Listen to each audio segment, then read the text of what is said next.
Bhutan, to kindly join us on the dais.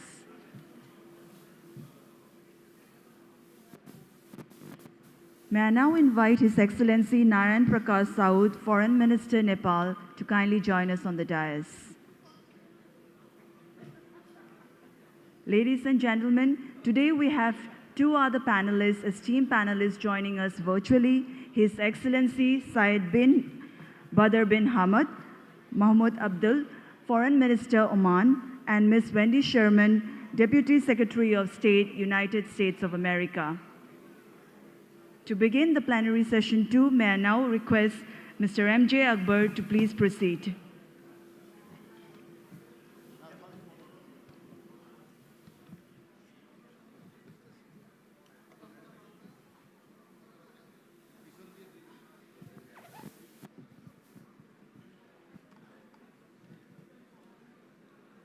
Ladies and gentlemen,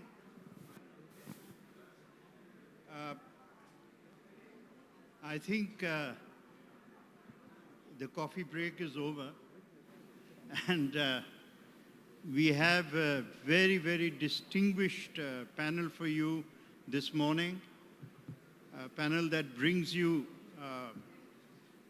experience as well as a perspective which I think will help us understand our subject with greater clarity and with a great the insight that intellect brings. So I'm going to make my first request to His Excellency, Mr. Charles Fonseka, the Minister of Interior of Seychelles. Sir, would you like to start? Yeah.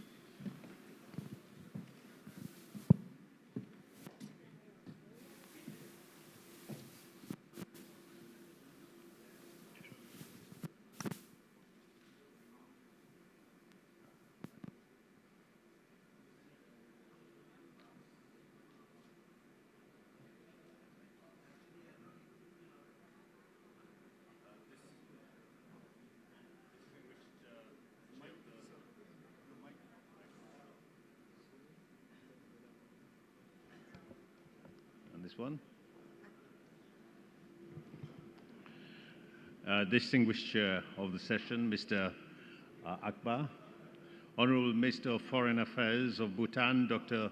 Dorji, Honorable Minister of Foreign Affairs of Nepal, Mr. Prakash, Saud, Honorable Ministers of Foreign Affairs of Oman, Mr. Sayyid Badr bin Hamad, respected Deputy Secretary of State of the United States of America, Mrs. Wendy Sherman, distinguished guests, ladies, gentlemen, good morning. I'm very deeply honored to participate in this 6th edition of the Indian Ocean Conference. I also join the others in thanking our gracious host, the government and the people of Bangladesh, for the warm welcome since our arrival in this beautiful country. This momentous occasion serves as testament to our collective dedication to warrant regional coordination, stability, and development.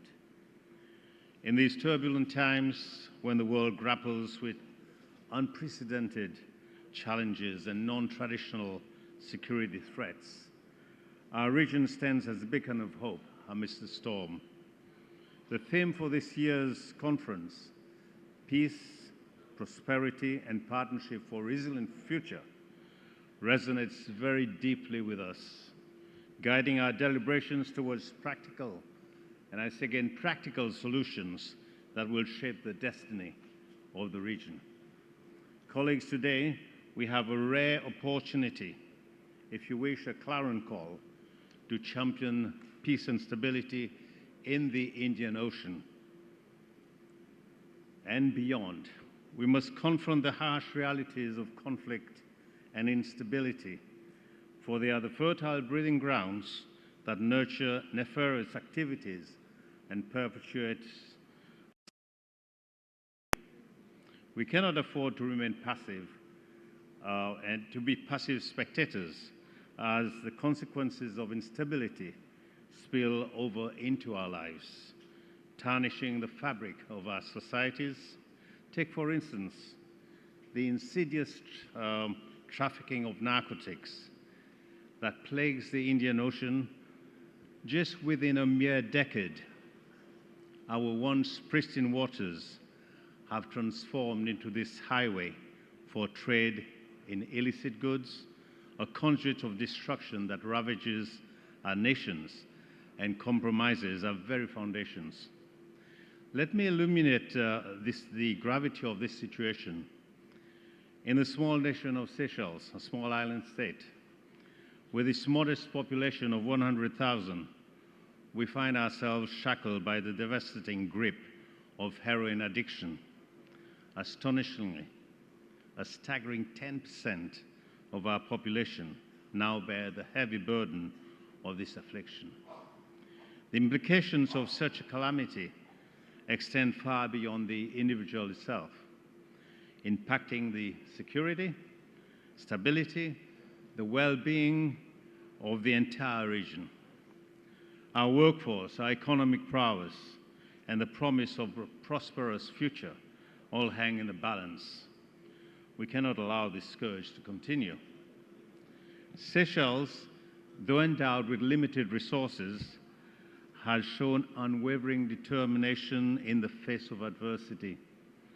Through joint patrols with our regional partners, we have bolstered our maritime domain awareness, fortifying our ability to counter these criminal activities. We have strived to strengthen the pillars of law enforcement and judicial cooperation.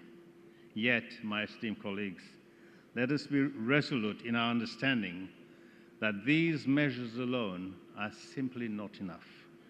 We demand a united front, a symphony of coordinated efforts with information sharing as its harmonious refrain. Together, as a region, in unison, with international partners and organizations and agencies, we must preempt and dismantle these nefarious drug trafficking networks. But let us not only focus solely on the perils of narcotics. The challenge of combating illegal, unreported, unregulated fishing looms large over our heads, casting a shadow upon the sustainable management of our marine resources and the livelihoods of our coastal communities. In this regard, Seychelles acknowledges the pivotal role played by existing regional and international frameworks and agreements on fisheries management, such as the Indian Ocean Tuna Commission, IOTC, and the Port State Measures Agreement, the PSMA. We have embarked upon a national plan of action, bolstering our monitoring, control, and surveillance capabilities. We have engaged civil society and the private sector, recognizing the significance of their involvement in combating IUU fishing. Furthermore, we have joined the Fisheries Transparency International, which is FITI, to uphold the principles of transparency and accountability. However, the need for further cooperation is indispensable. We must elevate our collective capacity and awareness in the realm of IUU, and we must also recognize that the success of our efforts to address the challenges facing our region requires a strong and unwavering commitment from all of us. Additionally, it is imperative that we acknowledge another critical issue that plagues our region, and that is human trafficking. This heinous crime preys on the most vulnerable among us, robbing individuals of their dignity and humanity. It is an affront to our shared values and freedom of justice, and we cannot turn a blind eye to this existence. The Indian Ocean region, with its vast and porous borders, is a prime target for human traffickers. Trafficking victims are often smuggled across borders, exploited for labor or sex, and subjected to unspeakable horrors. This is a challenge that must be addressed through collaborative efforts among all our nations. We need to strengthen our border control measures, improve law enforcement capabilities, and enhance cooperation among our countries to combat this issue effectively. My dear colleagues, to achieve our shared goals, we need to focus on building trust, enhancing dialogue, promoting cooperation among our countries. We must work towards a more integrated and connected region where trade and investment can flourish and where people can move freely, whether for business or for leisure. In conclusion, I would like to express my gratitude to the organizers of this important conference and for providing us with the invaluable opportunity to exchange ideas on how to address the challenges and opportunities facing our region. Let us continue to work together with a shared vision and purpose so that we can create a more stable, prosperous, peaceful Indian Ocean for ourselves and for future generations. I thank you, ladies and gentlemen. Thank you. Thank you very much, Your Excellency. I think we have time now for questions, and we follow the normal pattern for questions. Those who are interested, may please raise your hands and we'll recognize. We simply cannot have a situation where a major nation like Seychelles does not invite questions. You've been clearly extremely convincing. No one has any doubts. I must, probably we don't have much question, but I must say in all our challenges here, Seychelles, we in the front line. We actually, all the security issues are really on our doorstep. Now, we don't, for instance, we don't make drugs, but we have drugs there. We don't have manufacturing, plastic manufacturing products, but we have tons and tons of slippers and what have you. In just 1 week of students going to an island, they picked up something like 24 tons of plastic garbage on the beaches. So we have these issues directly on our doorstep. I think so to us, this cooperation is important. Should make that a model for many African countries. Exactly. That kind of work. I know the problem is ghastly. There was a question from the floor. Yes. Sir, here's the question. I'm a retired Air Commodore Ishfaq from Bangladesh. And in Seychelles, we have some Bangladeshi investment, I suppose. Some of our Bangladeshi entrepreneurs have set up textile factories, ready-made garments factories there, and also Bangladeshi workers have been going there. What is your, impression about this Bangladesh-Seychelles relationship and this investment that is going from one of small, one of the LDC to another within the region? Thank you. Yeah, thank you for your question, sir. The thing is, there's no real FDI investment from Bangladesh into Seychelles. What we do have is they help us quite a lot with the labor part of it. One of the problems we have in human resources is that we have about 15% of our population as migrant laborers to do the construction and all that. But we have very good relationship with the construction companies who works a lot with Bangladesh in terms of providing skilled labor. Sir. Yes, please. Yes, sir. Hello. Good afternoon, sir. Kamal, researcher from India. Sir. Yes, sir. My question was basically about connectivity. I've had the chance to visit Seychelles, one of the most beautiful countries I've ever been to. But the connectivity from India, in particular, and South Asia in general, is still very limited.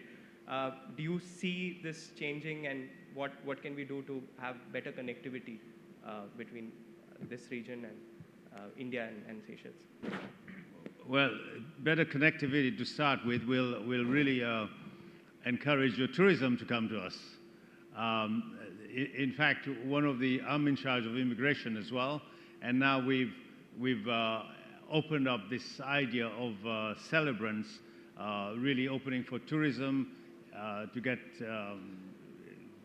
our regional partners to come and have weddings in Seychelles.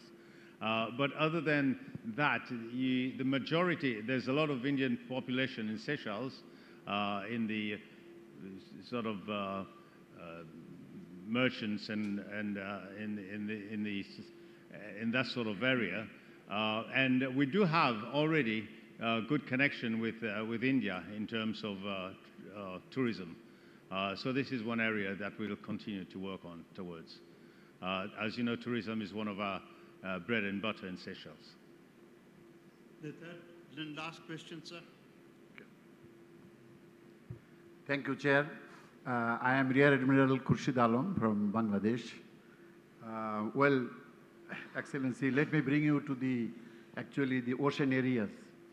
You have a center for tracking the piracy and the pirates operating in your coastal area.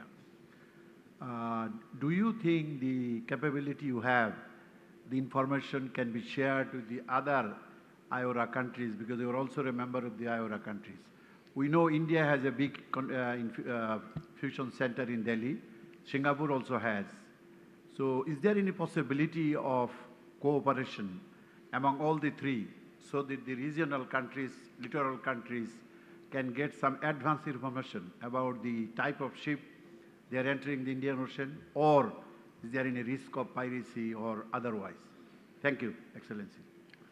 Well, certainly this is the direction we need to be going towards, because essentially when you look at the traffic that comes to Seychelles on the narcotics side, it all starts on the Makran coast, down the Gulf, and down towards us. So we have collaboration with the Combined Maritime Force 150 that does this patrol in that area. They do stop a certain amount, but still there's some that leaks through, and we have to do that. Now, one of the things which might be interesting in terms of this control, in Seychelles we just passed a law where all our vessels, all our boats, all our small fishing boats have got to be registered. And if they go beyond our immediate shores, within our economic zone, they need an AIS, they need a VMS. Because with the regional centers, while they have very good surveillance on the maritime side, they do have that if you have an AIS on, if you've got a transponder on. But we can't see unless you have satellite. Now, as you know, satellite is quite expensive. But if we're running an operation and we have a general idea where the vessel was, where it's heading, what speed it's going at, we can easily have a snapshot of satellite. It's not something that you can have all the time. But even if within your borders, if you know who's supposed to be there, you eventually know who's not supposed to be there. So if all the other regional countries now could look at this idea of having AIS on their vessels that goes beyond their inner shores, that would help us in this maritime domain awareness quite a lot. So this sort of cooperation, these are practical solutions that we need to be doing together. Thank you very much. A very, very pragmatic, I think, solution. Thank you. Your Excellency, please. And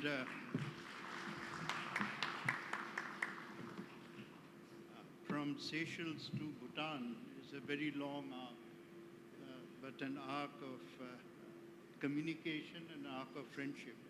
And I would now request His Excellency Dorji, Foreign Minister, to please.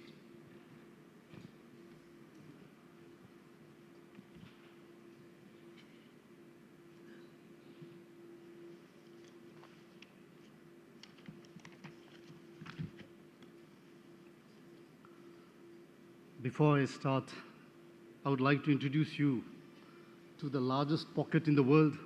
As you can see, I have everything inside my core. And And I probably think that the whole Indian Ocean region, at least in the globe, can fit into my go. Mr. Chair, my fellow panelists, Excellencies, distinguished speakers, ladies and gentlemen. I would firstly like to thank the organizers for inviting me here. I studied here in Bangladesh between 1988 to 1994 as a medical student, and I spent 7 years here. So this is really like a homecoming for me. It's my second home. I would have actually delivered this address partly in Bangla, but since it's been many years since I last spoke the language, I'm afraid that I might make some mistakes. But really it is an honor for me to address this diverse and distinguished group of leaders and experts from across the region. As we gather here today, we recognize the infinite potential of the Indian Ocean region as well as the challenge that we face in securing peace and prosperity for our people. The theme of this conference, Peace, Prosperity and Partnership for a Resilient Future, is a befitting one which reflects the aspirations of all the nations in this region. And I would like to touch each of them one by one. Let me begin with peace. Bhutan, as a landlocked country in the eastern Himalayas, may seem far removed from the Indian Ocean, but we recognize the vital role this region plays in global affairs. The Indian Ocean is home to some of the world's busiest shipping lanes and is critical to global trade and commerce. It is also home to a rich diversity of cultures and peoples, and it is a shared responsibility to ensure that this region remains peaceful and prosperous for generations to come. I say this because as much as the Indian Ocean region is critical for global trade and commerce, it is also vulnerable to not just traditional challenges of security, but emerging threats of biohazard, cyber warfare, maritime piracy, inter alia. These threats not only endanger our economic interests, but also the security and well-being of our people. We must work together to tackle these challenges, leveraging our collective strengths and resources to build a more secure and peaceful region based on the principles of rules-based order. As a proud member of the United Nations, Bhutan also actively contributes to peace-building efforts around the world. Secondly, in terms of prosperity, the Indian Ocean region has immense potential to become the most economically prosperous region of the century. The region has the economies of scale, immense consumer market, and the technical prowess which can propel the world into an era of global affluence based on the ethos of sustainable development. The region is home to 64% of the global population and 60% of the global GDP. It is also accounts for around 40% of the world's oil supply and 64% of oil trade. We must seize this opportunity to drive inclusive growth and create a brighter future for the people of this region. I wish to recognize here the endeavors of both India and Bangladesh for taking climate-conscious decisions, even while furthering its development imperatives. Thirdly, with regard to partnerships, the COVID-19 pandemic has shown us how susceptible and interdependent the world is. As we look to the future, we must recognize the challenges that lie ahead: climate change, natural disasters, and pandemics are just some of the threats that we face. We need to work together to build resilience and prepare for the future. In this regard, Bhutan has taken several steps to address these challenges, including our commitment to remain carbon neutral and our efforts to promote sustainable tourism. It is of no surprise that the Indian Ocean region is no longer based on the arithmetic of contemporary power equations, but a natural construct based on the principles of inclusivity, camaraderie, and multi-stakeholderism. We recognize that Bangladesh and India, as responsible nations, are committed towards ensuring the rise of a free, open, inclusive, and rules-based Indian Ocean region. We must continue to work together to promote dialogue, cooperation, and understanding among all stakeholders, respecting each other's sovereignty, territorial integrity, and political independence.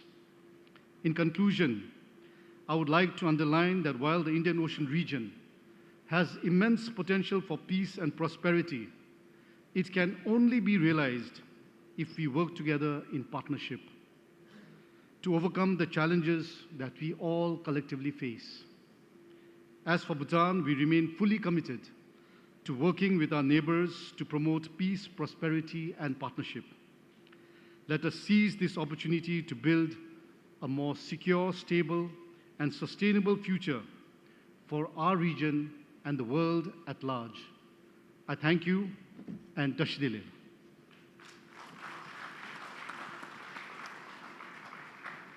Thank you very much for your, what I would call the opening remarks, because the time has now come for questions. And from the floor, please. Yes, that's the first question. Second, after that. Thank you very much, Mr. Minister. I'm Ashok Sajanha, former Ambassador of India to Sweden, Kazakhstan, Latvia. My question is on what you have just, the remarks that you have just made, very thoughtful, perceptive comments. And Bhutan is also a member of one sub-regional forum, that is BBIN, and also a regional organization, that is BIMSTEC.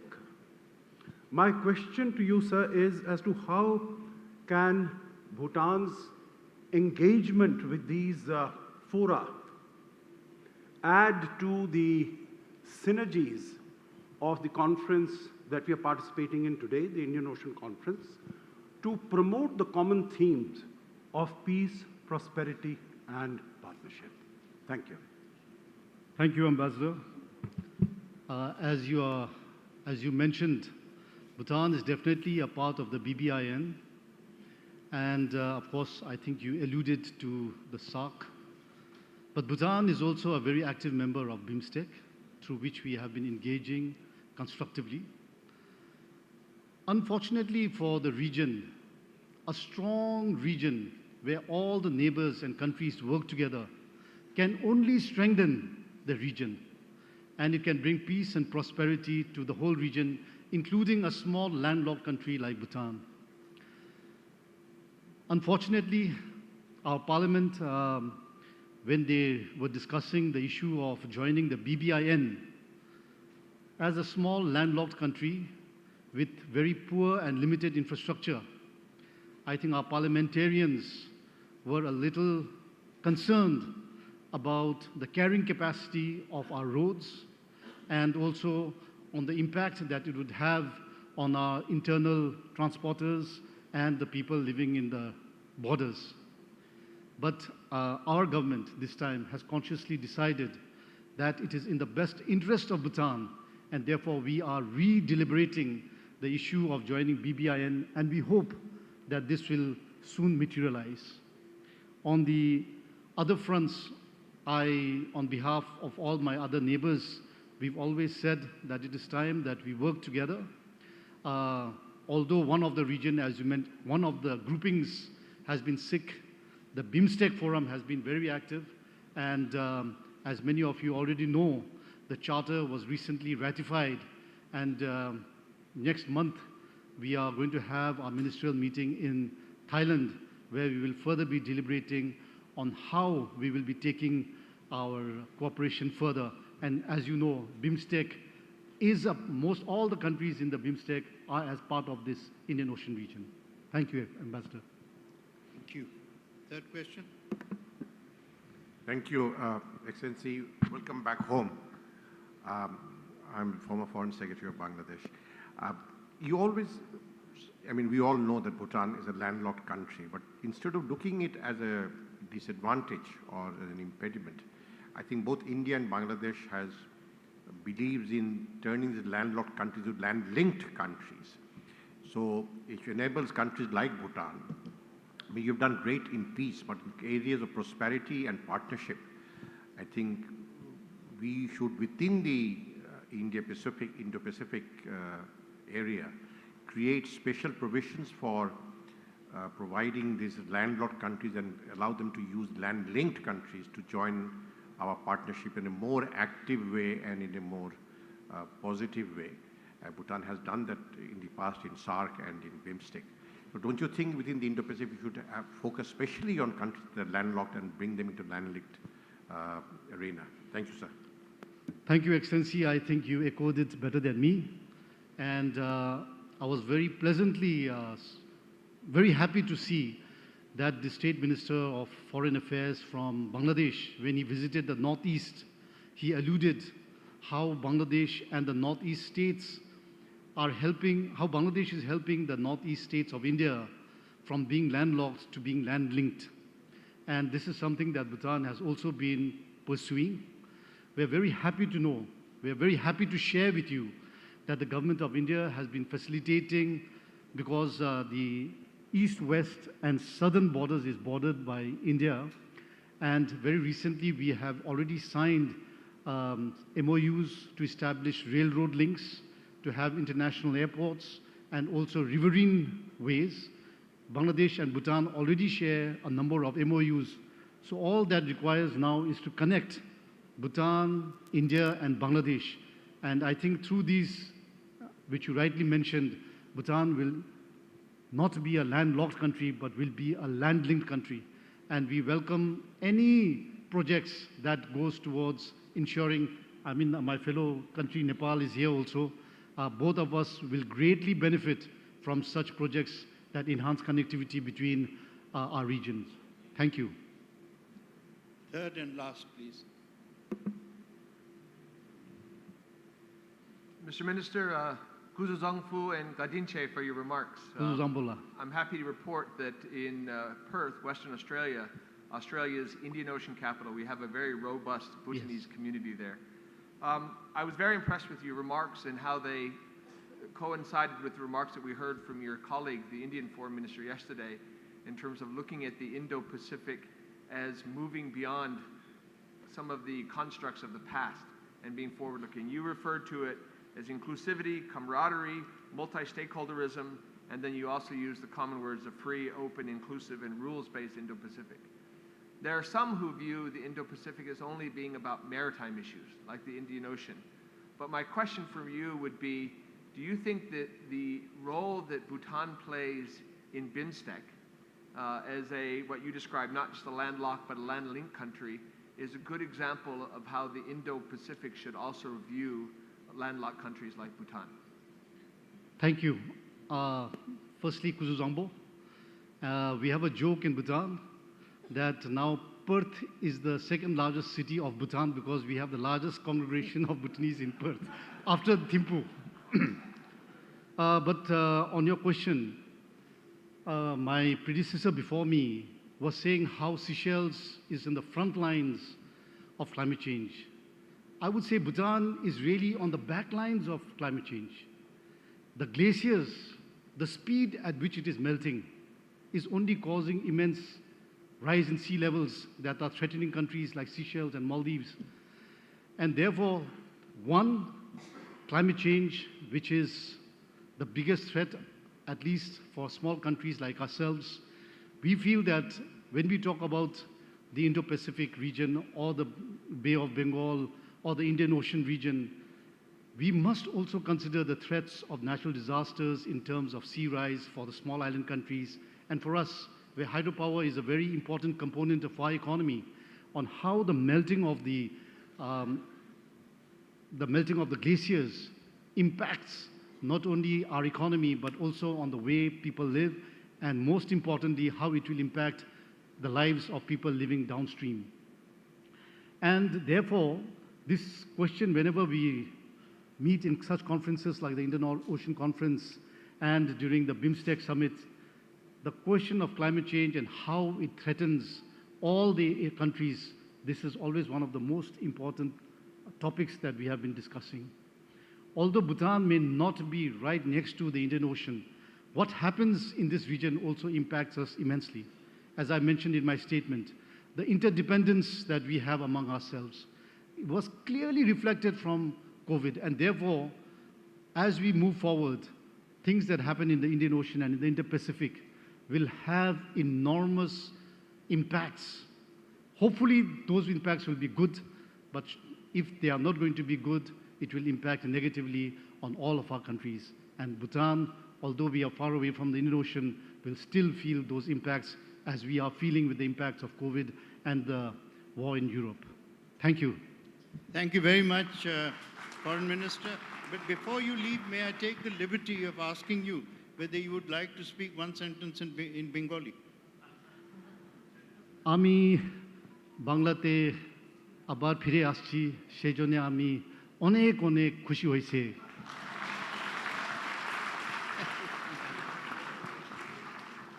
বাংলাটা তো অসাধারণ।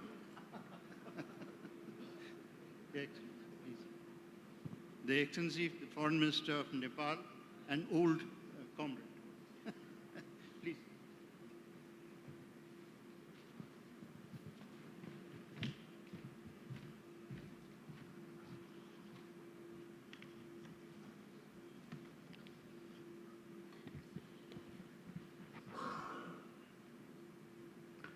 Mr. Chairman, Excellencies, distinguished delegates, ladies and gentlemen, Namaste and good morning. I feel honored to participate in the 6th Indian Ocean Conference in this beautiful and historic city of Dhaka. I thank the Ministry of Foreign Affairs of Bangladesh, India Foundation, and yes, Rajaratnam School of International Studies of Singapore for this opportunity. I would also like to express my gratitude to government and friendly people of Bangladesh for their warm welcome and generous hospitality extended to us. Excellencies, the last 3 years were full of turbulence and turmoil. The COVID-19 pandemic controlled the lives in one way or the other. Millions of lives were lost, livelihood were disrupted, and societies and economies were distressed.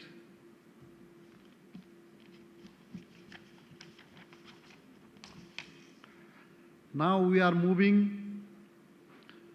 ahead in the phase of past pandemic recovery and revival, but the road to recovery is not uniform.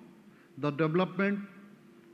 developed countries have largely returned to the pre-pandemic growth path.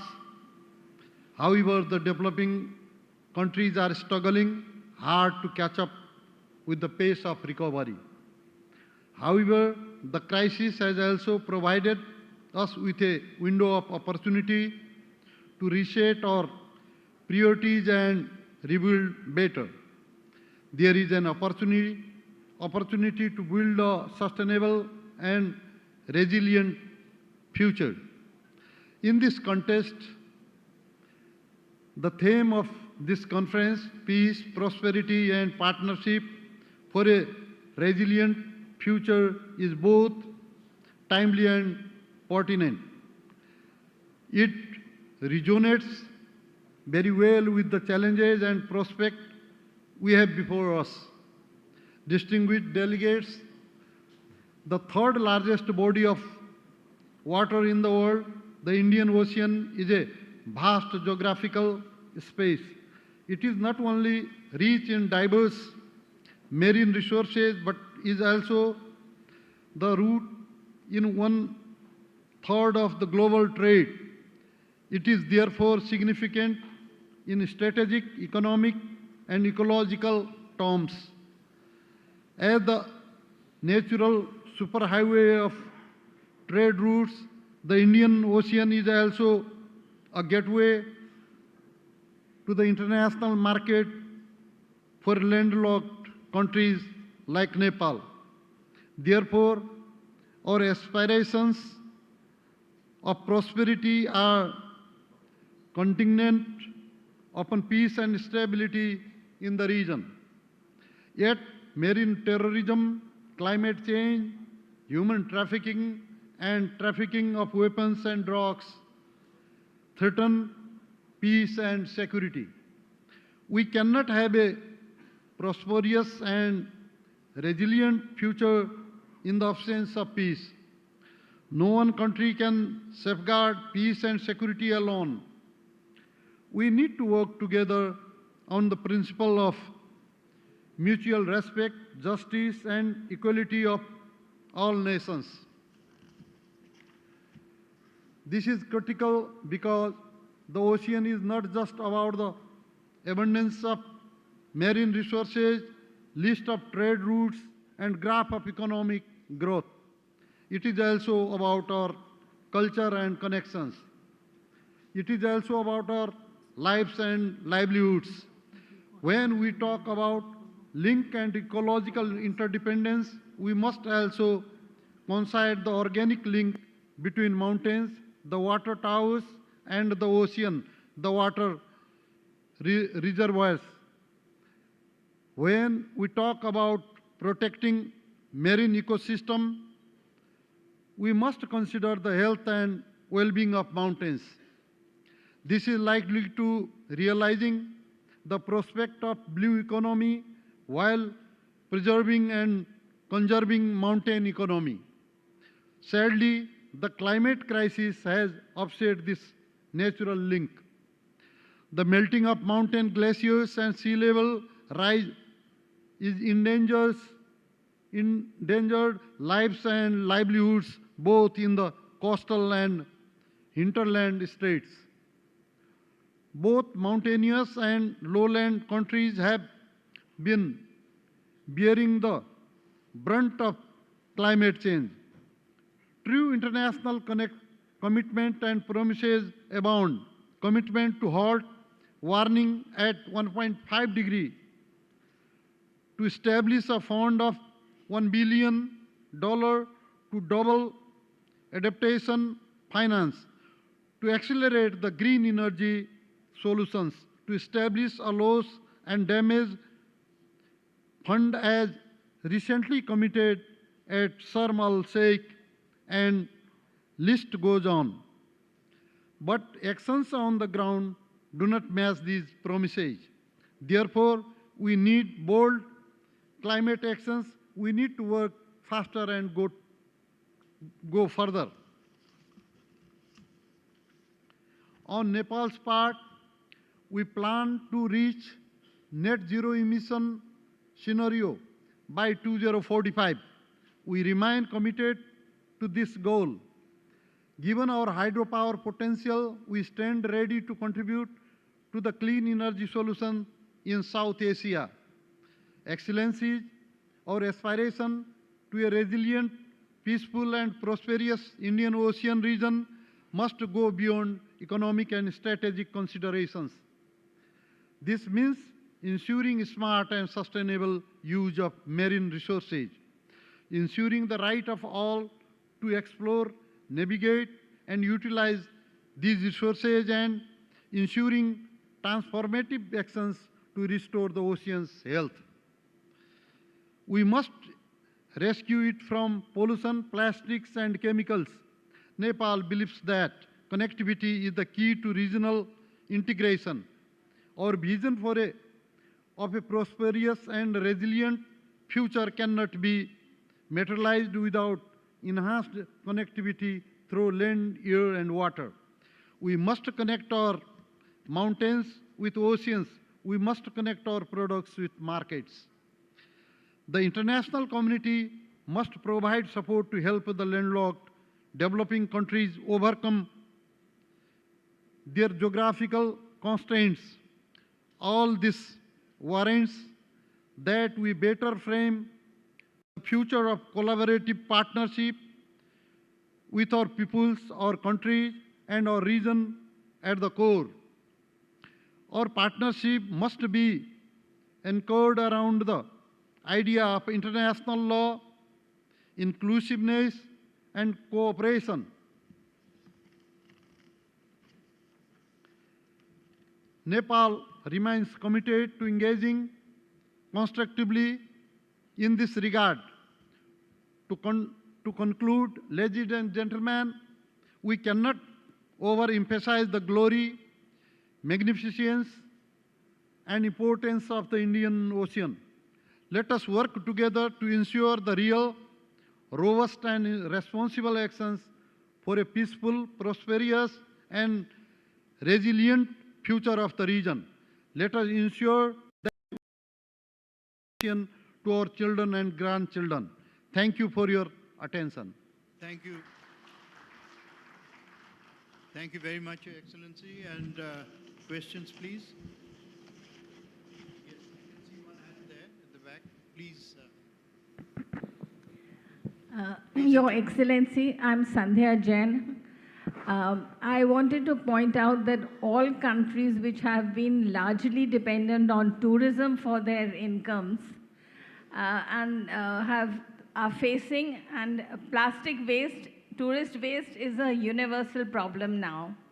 So I was wondering if all tourist-dependent countries could have a universal agreement to have a tourist tax on arrival, which takes care of the waste which every tourist generates. And soon we will be able to find solutions also to this in a more scientific manner. Thank you. Madam, we are trying to ban plastic use in our country. It has a negative contribution in pollution, in environment. We are basically, our economy is dependent on tourism, expeditions, and other things. So we are doing in this regard. Thank you. A second question, if there is. We are under a little bit of time pressure. Sir, my name is Vice Admiral Pradeep Chauhan. I am the Director General of the National Maritime Foundation in New Delhi. My question is, given that Nepal's dependence for its external trade is largely functional upon access to the Bay of Bengal, yes.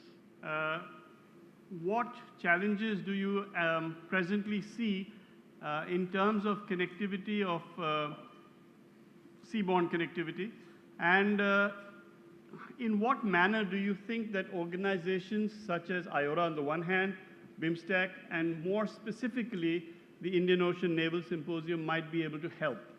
Thank you. Our business is almost from Bay of Bengal, except India. Even we have a trade through the Bay of Bengal. So we are highly dependent on Bay of Bengal, and as the previous friends have referred that we should have not only we are not only the landlocked, we should have provided land link also. So in this regard, if any organizations, they are most welcome who will advocate the right for the landlocked countries. Thank you. Third question, please. Excellency, I am behind this barrage of cameras. You can't see me. Here.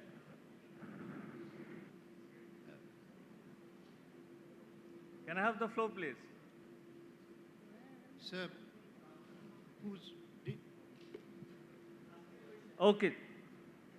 Excellency, I am Admiral Awal, former ambassador with the Maritime Think Tank. Question to you, Excellency, is in a lighter vein. You know, you have talked about your position, country's position beyond the strategic dynamics of the region. But one of your prime ministers in the past, in Nepal, we know how it is affected by the regional rivalry and geopolitics. So he proposed to the two regional powers that you decide the formula of 2+1. The both of you my country, then come to me, 2+1. Then let's talk on that. Was there any traction on that, or it just, wished away? Thank you. We are situated in the between the big countries, and we have good relationship, not with only the good countries, with the whole world. We are engaging in different countries with our national interest. Thank you. Thank you very, very much.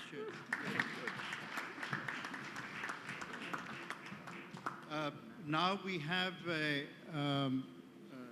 the Oman Foreign Minister, His Excellency Sayyid. You may wonder how exactly he's going to be in this room, but the miracles of technology are going to rescue us. Can we start the access to His Excellency?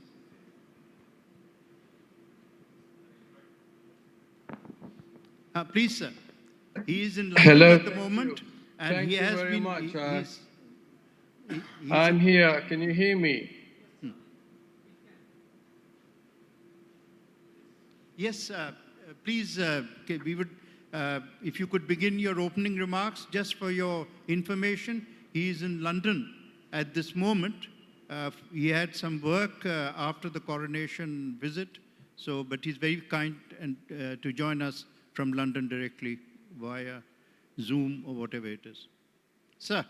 Thank you. Thank you. I'm delighted to be able to join. I really wish to express my gratitude for the invitation to speak alongside such distinguished colleagues representing the Indian Ocean and beyond. And really, I must apologize. Please accept my apologies. I was hoping to participate in person, but due to other commitments, as you have alluded to, I have been unable to travel this time to Dhaka. Certainly, I'm looking forward to visiting Bangladesh in the near future. The theme of this year's conference, Peace, Prosperity, and Partnership in Indian Ocean region, really resonates strongly with my country, Oman. The Sultanate of Oman is quite fortunate to be situated along historic maritime routes. Trade and cultural exchange, therefore, form the basis of our country's history. As a seafaring nation, Omanis have always engaged with neighbors far and near, and this has enabled us to support peace and prosperity through partnership and through engagement and through dialogue. In all our endeavors, we foster harmonious relations and collaborative multilateral efforts to ensure a resilient future for our neighborhood, for our shared maritime domain. The Indian Ocean region holds immense strategic significance, serving as a vital link connecting the East with the West. Its waters not only facilitate global trade and commerce, but also, I believe, act as a gateway for cultural exchange and intercontinental cooperation. We embrace the concept of working collectively to preserve peace, enhance progress, and fortify stability in our region. It is Oman's view that peace can be best achieved by fostering an environment of mutual respect. We overcome differences through open communication and hence forge lasting partnerships. Through our long-standing policy of quiet diplomacy, we sustain stable and balanced relations with all our neighbors, and we do not risk sudden shift in the political environment of the kind that can undermine business confidence. This is Oman's mantra. Dialogue gives us the best chance to peace, and peace brings prosperity and stability, and this is in the interests of all. Now, in the realm of maritime security, a shared concern for all states of the Indian Ocean region, no navy and knowledge to secure the seas alone. We rely very much on high-level collaboration. Partners must respect the rule of law and together ensure that transit routes remain peaceful, remain free, and secure for all. Oman is very much committed to such collaboration to enable trade and investments. This will drive growth and uplift the livelihoods of all the peoples of the Indian Ocean.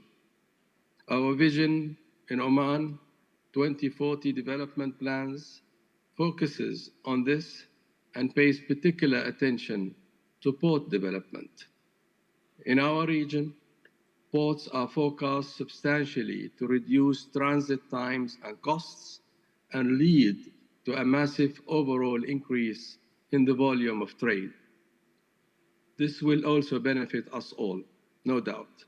The Indian Ocean region, with all its economic and resource diversity, is brimming with immense potential. And this potential can be unlocked by fostering economic integration, promoting sustainable development, and facilitating innovation. And our ports support this. Through Oman's 3 major ports and free zones, Salalah, Sohar, and Duqm, we are leveraging our strategic location to boost regional trade and connectivity. But our ports cannot be successful without regional and international collaboration. Partnership is the bedrock upon which nations can flourish. Enhancing cooperation in maritime security, economic opportunities, and information sharing is essential to enabling the free flow of goods, the free flow of services, and ideas. This will ensure a peaceful, prosperous, and resilient future. The world has seen some positive shifts recently in terms of pragmatism and dialogue and inclusion. And by welcoming all parties to the international arena, we gain a greater understanding of what transpires in our region and thereby guarantee a safer environment for all. We are proud to be part of this network of dedicated and pragmatic states, and we look forward to strengthening our cooperation further with cohesiveness and transparency of the people of the Indian Ocean and the world. I thank you all for your kind attention. A special thanks to the organizers, the Indian Foundation, and the government of Bangladesh for hosting such a valuable event. Thank you very much. Thank you very much, Your Excellency. It's an early hour where you are, and that's even more reason for our gratitude. There are questions, and the first question, please. Ma'am.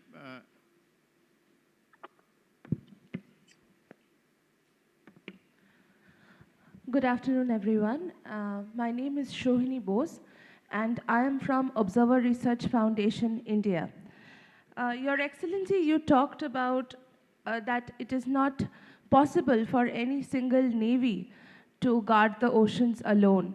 and partnerships are essential, especially so that transit routes remain usable and for all countries.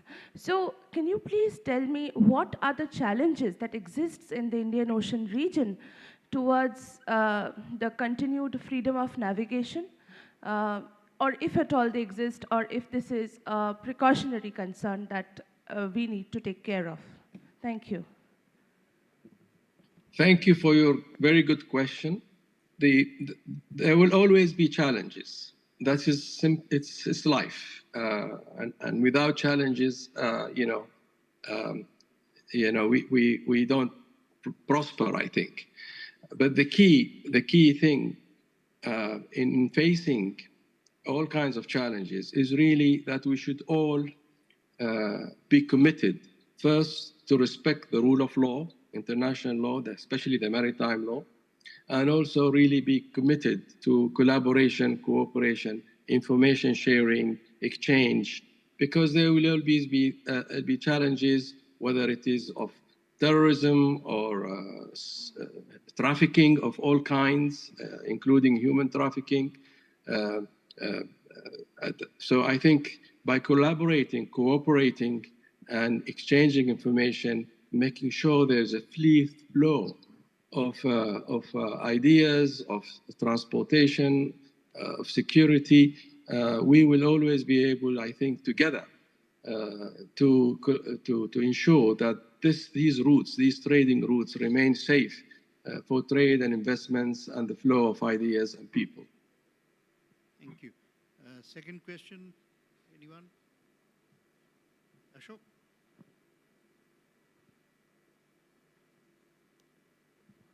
Thank you very much, sir. Thank you, Excellency, for your excellent presentation. And before I ask my question, let me convey my deepest appreciation to you, your country, and of course, your former President, Sultan Qaboos, for the amazing role that your country has played, not only in terms of settling regional problems, regional disputes, but of course on issues which are much further away. My question, Excellency, to you is about the fact that Oman sits atop the Strait of Hormuz. A strait that is about 25 miles, 40 kilometers, about 40% of the global energy flows through the Strait of Hormuz. And of course, the world prosperity depends upon peace in this region. So what is what are the thoughts, ideas that Oman has in terms of ensuring that energy continues to flow, because this is an area that we see considerably in the news, not for all the right reasons, that there are so much of threat to peace in that region because of engagement of bigger powers. But Oman has been able to play a very significant role. And what are your thoughts going forward on this area? Thank you. Thank you very much for your kind words about my country. And as you have rightly pointed out, our strategic position on the Strait of Hormuz really fundamentally requires us in Oman to always maintain a policy of good neighborliness. We have to be on good terms with all of our neighbors. And this is something that late Sultan Qaboos has worked so hard on. And we continue to follow that legacy of maintaining an excellent relationship that is based on mutual confidence and respect, and the respect also of the non-interference of the internal affairs of others. I think by really upholding these principles and the continuity of sharing these principles with all of our neighbors, that is the bedrock for maintaining security and the safe passage through the Strait of Hormuz. And this is why, for so many decades, we have always argued in favor of harmonious, good, balanced relationship between all the regional countries. And this is, as I have mentioned or alluded to in my remarks, the recent developments, the positive developments of relations in the region between the GCC itself, the Gulf countries, but also a relationship with Iran, a country which is enormously important and also strategically located on the Strait of Hormuz, are going to play a very, very important, I think, part in maintaining and ensuring the long-term security and stability of that Strait of Hormuz and the whole region as a whole. Thank you. One last question. I think the link has been lost, so. He's there? Okay. Sir. Excellency, there may be a bit of repetition. Oman has one of the oldest historical links with India, has had. There's long surpasses anything that has happened subsequently. After all, it was Oman which established the first house in Kerala. And it was a Keralan gentleman who first went to Oman with a tree that I believe still is there. Now, sir, the question I have in mind is a part repetition but part not repetition. In view of this very strategic, super strategic position that you have in that particular area, references have been made, I will not go into that. You must have more than one option, strategic option. If one fails, what's the second option? You know what I'm suggesting? Because without you and your being there, we are all going to starve into death in this part of the world. Thank you, sir. Thank you. Thank you. I mean, all these questions will require perhaps a lecture to try and understand some of the complexities that are involved in really managing that region so delicately and so diligently.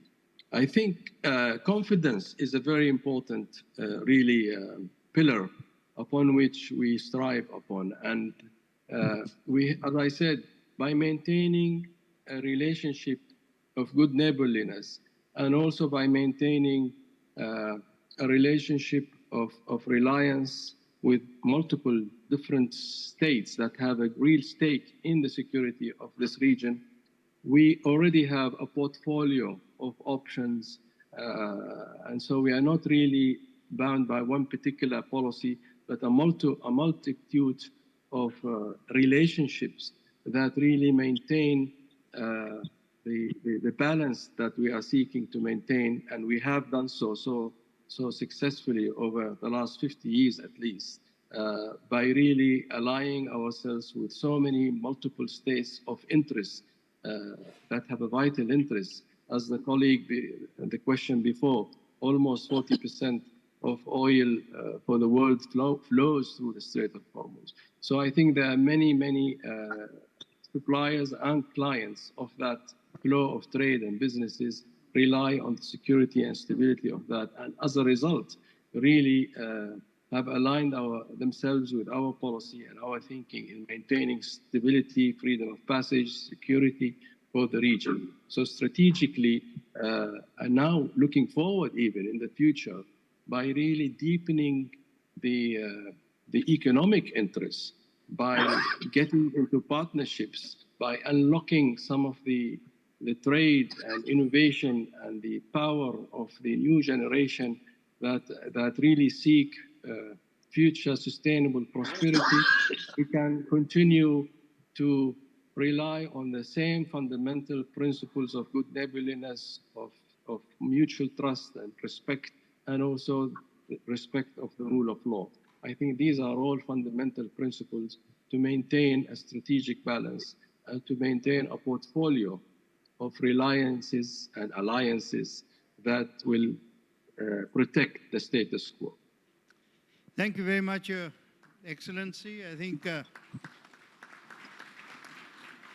peace, prosperity, and partnership might be called the three pillars of Oman's foreign policy. So Indeed. Thank you. Thank you very much once again. Thank you. Thank you. Ladies and gentlemen, Her Excellency Wendy Sherman is not with us, but if I'm right, then we have a short statement from her. She is not with us because she has remitted office.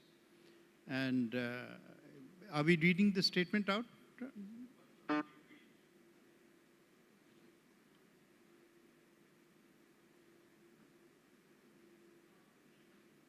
Hello, and thank you to Prime Minister Hasina and Foreign Minister Momin for hosting the 2023 Indian Ocean Conference and for inviting me to speak to this esteemed group.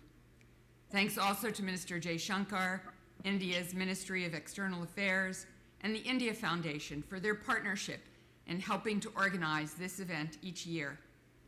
I really wish I could be with you all in Dhaka, but I am heartened to know the United States is well represented with Deputy Assistant Secretary of State Afreen Akhter leading our delegation. I appreciate the opportunity to address this unique forum, which brings together Indian Ocean nations from Africa to South Asia all the way to the Pacific Islands, and to deliver a simple message. The United States is committed to elevating its engagement in the Indian Ocean region. The future of the world will be determined in large part by what happens here. The Indian Ocean region is home to 2.7 billion people, more than a third of the world's population, and with an average age of 30 years, that percentage will only grow. It's difficult to overstate the economic significance of this region. The Indian Ocean accounts for 1/5 of the world's ocean surface, and it connects people and economies around the globe. Its vast coastline includes some of the world's most important shipping lanes, from the Strait of Hormuz to the Malacca Strait. 80% of the world's maritime oil shipments traverse Indian Ocean waters. Some of the planet's most vital fisheries are here, and they play a critical role in employing people in the region and feeding people around the world. So it makes sense that all of us have an interest in a peaceful and prosperous future for the Indian Ocean region. We share the vision embedded in this year's conference theme: peace, prosperity, and partnership for a resilient future.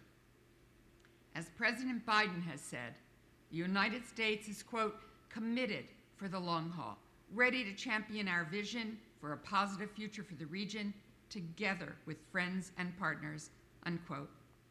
At the same time, this region does face serious challenges. The climate crisis touches all, but it has a disproportionate impact on Indian Ocean countries. For some, particularly island states, climate change represents an existential threat. Meanwhile, piracy, armed robbery at sea, and trafficking degrade maritime security, and illegal, unreported, and unregulated fishing threaten blue economies, which need to be sustainable for future generations to prosper. All of these challenges require a concerted and collaborative approach among all of us, all countries, multilateral bodies like IORA, civil society, and people. And the United States is committed to doing our part. That's why we've announced plans to provide $165 million for programs across the Indian Ocean region that address climate change, adaptation, and mitigation, including the transition to a clean energy future. It's also why we're seeking to provide $6 million working with U.S. Congress for regional maritime security initiatives, partnering with Bangladesh, India, Maldives, and Sri Lanka. This funding will bolster interdiction and law enforcement capacity in the Indian Ocean South Asian subregion. Partnership is critical to maritime security. I want to acknowledge India's leadership in this space, specifically in the fields of anti-piracy, EEZ monitoring, and disaster response. Investment in sustainable blue economies is a force multiplier, spurring economic development and demonstrating how environmental protection and economic growth are mutually reinforcing. Through USAID, the United States invests more than $33 million in 15 countries each year to promote sustainable fisheries and conserve marine biodiversity. And in this region, we are working to identify development assistance, including to Bangladesh, focused on growing sustainable blue economies. We're doing this because the promise of the Indian Ocean region is limitless. We are doing this because unlocking its full potential requires all of us to come together. And while we are taking action to address common challenges, we are also here to listen. I hope you'll share your ideas for how the United States can further develop our partnership with Deputy Assistant Secretary Akhtar and the rest of our delegation. In the coming months, we'll look for ways to build on the momentum you generate in your conversations this week, and we'll continue to advance our shared vision of a more peaceful, prosperous, and resilient Indian Ocean region together. Thank you again for inviting me to speak today, and I wish you all a great conference.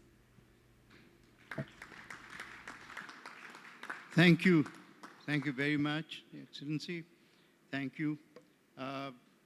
Just a few closing remarks while thinking about what was mentioned today in both the sessions. Tourism was one of the more positive things that were mentioned. You know, and one of the great experiences of what I call aerial tourism is taking the flight from Delhi to Dhaka. Why? If you choose the right seat, you get the most glorious view of the Himalaya, if you care to remain awake. It's an early morning flight. And it really is one of the great sights. The presence of the Himalaya actually has, in one sense, while it's very liberating in many ways, but in one sense it has trapped the geostrategic attitude to India. We think of India as the land below the mountains. But as our most ancient scriptures have mentioned, India is also the land above the waters. And if you look at India from that perspective, you will find quite a different horizon and quite a different way of understanding how we approach our own security and prosperity. In that sense, we have what I might call two neighborhoods. It's a coincidence, and I'm delighted that three of our greatest friends in the world are represented in the north. From the north here, there's Bangladesh, of course, and there's Nepal, and there's Bhutan. And, but in the south, in the Indian Ocean, our third great friend, there is a water neighborhood, an ocean neighborhood in India as well. And this ocean neighborhood actually extends from the Malacca Strait right up to the Hormuz, or wherever you would like to go up to. And we mustn't think of neighbors only from the limited perspective of distance. Indeed, I would recommend that we start thinking of neighbors not from the measurement of distance, but the measurement of reach. If I cannot reach my neighbor, he is not a neighbor. And there is an instance of a nation who we don't quite reach. You know, for us, there are today, just to give an example, 1,000 flights a week going to the Gulf. 1,000 flights a week. I mean, any number of flights going to Nepal, to Bhutan. I mean, it's packed, right? And we discussed how we could take the reach to Seychelles. And this is really what we need to get together. Partnerships are built on reach. Partnerships are built on trust. Partnerships are built for prosperity, for mutual prosperity. And partnerships are built, most important in my view, not for the prosperity merely of governments, for the prosperity of the people. And that is a kind of reality which has happened as people have moved about and found ways and means in which to connect with each other. I would actually make a point, a very stressed point, or a point of stress, rather than stress point of congratulating grandmother for having brought this concept and this conference to a fruition and a continuity which perhaps was a dream 6 years ago, but has become a reality. And I think applause also not only for the panel, but for Ram would be entirely appropriate. Thank you.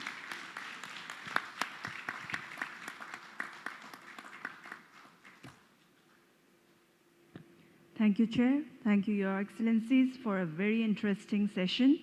Before we conclude the session, may I invite the Chair to kindly felicitate our esteemed panelists here, His Excellency Charles Fonseka,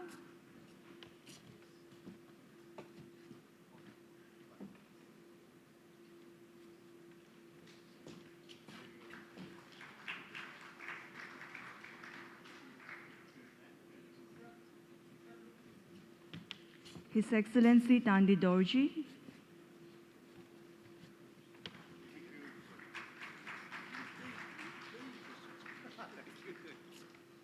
His Excellency Narayan Prakash Saud,